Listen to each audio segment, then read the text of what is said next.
Hello friends, today's topic is Paramount jobs cuts. Let's rant. Paramount just announced a major layoff of about 3,000 people that will take place in November. Obviously, that's horrible timing, not only because of ruining these poor employees' holiday season, but also because of the job market. The activity comes to a screeching halt mid-December through pretty much all of January.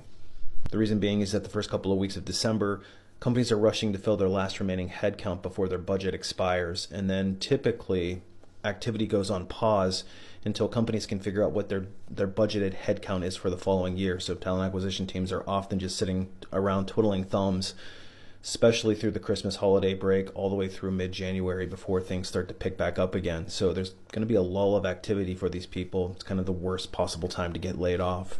But that's not the whole story. Paramount has also had a recent merger, and the new CEO has immediately started looking at cost cutting. So his goal is to shave $2 billion off of their expenses. And of course, first thing he looks at is employees. And this is kind of a warning sign. If you're with a company who gets acquired or merges with another company, and especially if a new leadership team comes in, and especially if it's private equity, they are likely going to be looking at restructuring. That's almost a certainty, and especially if it's the human resources person and a new human resources person comes in. Basically what they do is they come in, they try to clean up the books. They want things to look nice and tidy for the shareholders. It's all about shareholder value here, and the problem is that the employee is the biggest expense, the salaries, the benefit costs, the medical expenses, etc. So inevitably, the employee's at the wrong end of this, and this is one of the reasons why so many employees get laid off, even if they're a high-performing employee at their previous job. The previous year, you could be December 31st, be a top employee. January 1 comes around, and suddenly they have no use for your job anymore, and it's a really difficult thing for people to justify. The unfortunate bottom line here is that we can no longer look at jobs as secure. We actually don't own our job. The company who is paying the paycheck is the one who owns that job. You own your career. There's a difference between the two. So take active ownership in your career. That's the only way out of this, is becoming your own authority in your career, becoming the CEO of your career, and starting to reclaim control. Otherwise, you're going to be at the mercy of companies. This is the new reality. This is how companies have decided to handle things. The layoff cycles are getting shorter and shorter, and companies are looking at the next earnings report, and that's as far ahead as they see. So they're willing to sacrifice employees for the sake of their bonuses and what shareholders think. So it's time for us to just start acting like the CEOs of our career. I actually created a free webinar. It's a 1.5-hour webinar that walks you through exactly how to do that if you're not sure. You can find it over at my website, alifeafterlayoff.com. Paramount, the big entertainment company, just cut 800 jobs. That's about 3% of their workforce. Now, in the entertainment industry, this is going to go on over and over again. Disney's already cut jobs, and you're going to see a bunch of the old world media companies continue to do it. Why is that? Well, old media is a crummy business to be in. Advertising rates are low. These guys also want to sell you a subscription for things like HBO or Netflix or Disney Plus. The problem with that is people don't want 50 or 60 streaming services in their house. They may want 3 or 4. Netflix is usually one of those, which means there's not a lot of room left for the competition. So one of the things you should watch out for is more and more layoffs, probably at Paramount and probably at Disney too. I got laid off today, and I was not going to make a video about this. I wasn't sure that I was going to publicly talk about this, but because we are in 2025 and there is this great layoff movement that is happening and people are going through this every single day, I wanted to come on here and say a couple of things. First things first, if you do not feel secure in your job and if you are afraid of being laid off, trust your discernment. Honey, be prepared.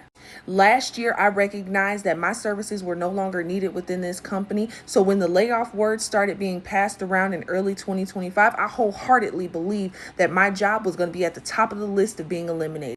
And today, I found out that I was not wrong.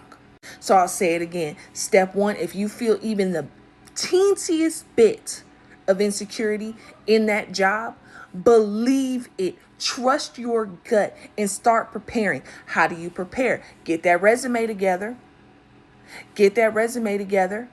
If you are able to hire yourself a career coach, do that also. Prepare yourself. If it's been a while since you've been in the job force and you've actually had to look for a job like myself, you need somebody to help teach you how to interview. Guess what? Cover letters, they're coming back. They're making a comeback. You got to learn how to write a cover letter. You got to learn how to write a cover letter, sis. Okay? You're going to need somebody to help teach you how to do that. You need a resume update. You need to learn how to write a cover letter. You need some career coaching. Okay? Also, look into looking at recruiting firms. Find what's out there. LinkedIn will not get you where you want to go. Google will not get you where you want to go. Know what industry that you want to work in and start there. And then find a recruiter or a consulting firm that can help you navigate that space. Get specific. Get your notebook out, get your journal out, and be specific in what you're looking for, because you cannot do it on your own. I'm still employed until June 12th, and I'm going to walk you guys through this journey and how I've prepared myself through it, how I prepared my family for it. And do we have everything together? No. However, I will say that mentally being prepared, that is the best place to start. Get your mind prepared. Your body will follow. Everything else will get there. Okay, you don't have to have it all together, but don't be caught off guard. Don't be caught off guard.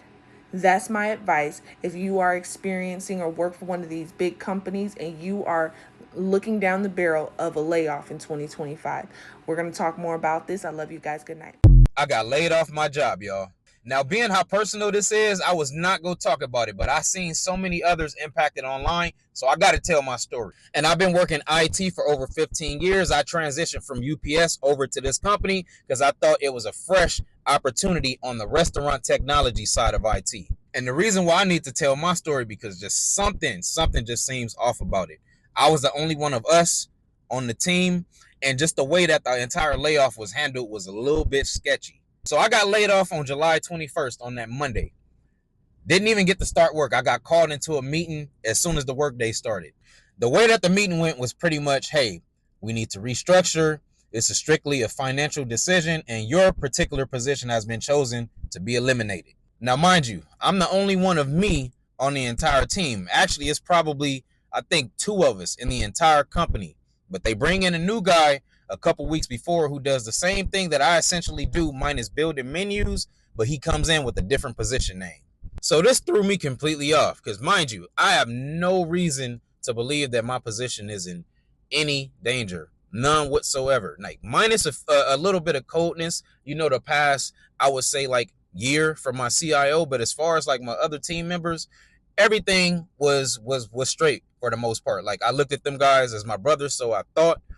I even worked on my cousin's funeral day 2 days before because I didn't want to take bereavement time.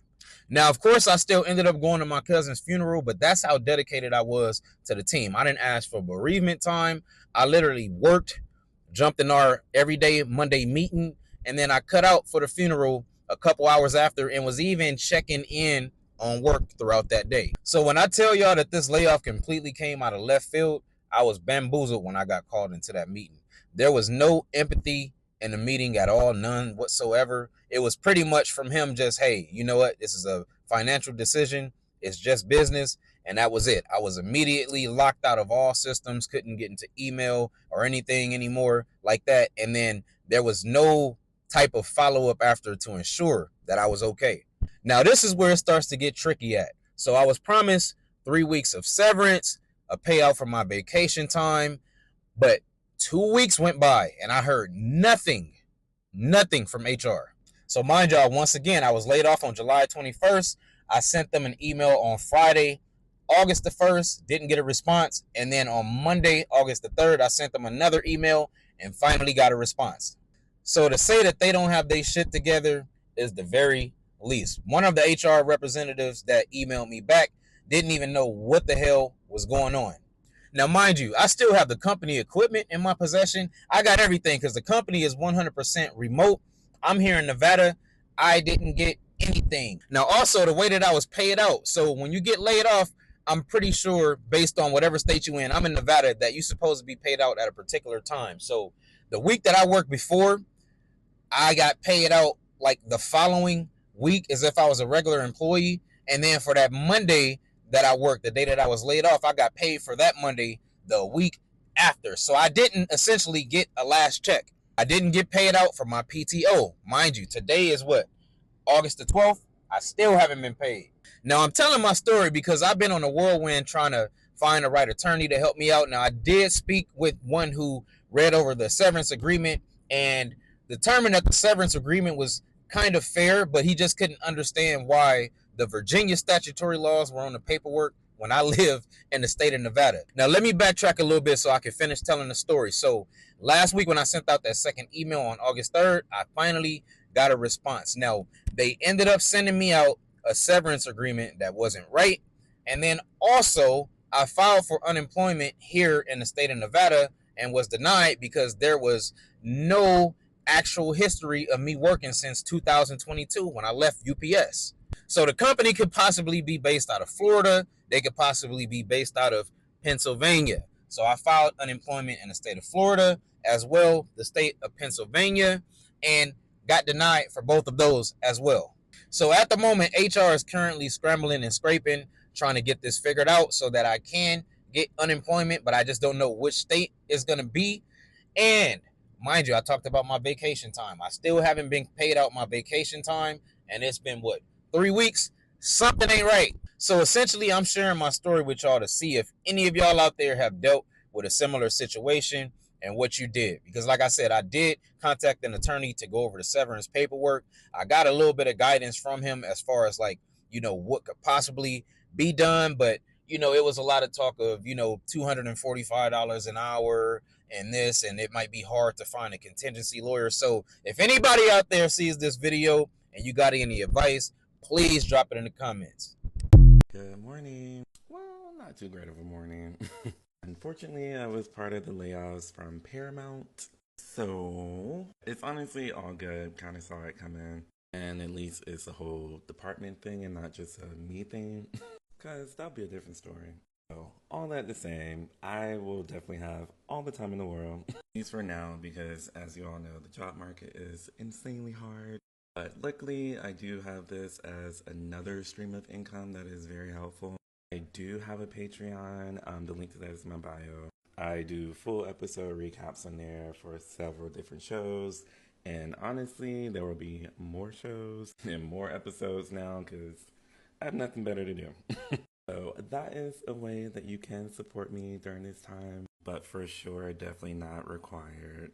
But yeah. Y'all will be seeing more of me now, especially after the 6-day notice that I was given. But go corporate America. More layoffs, it's crazy right now. Have 2 jobs always right now. What do you think? Comment down below and thank you for watching.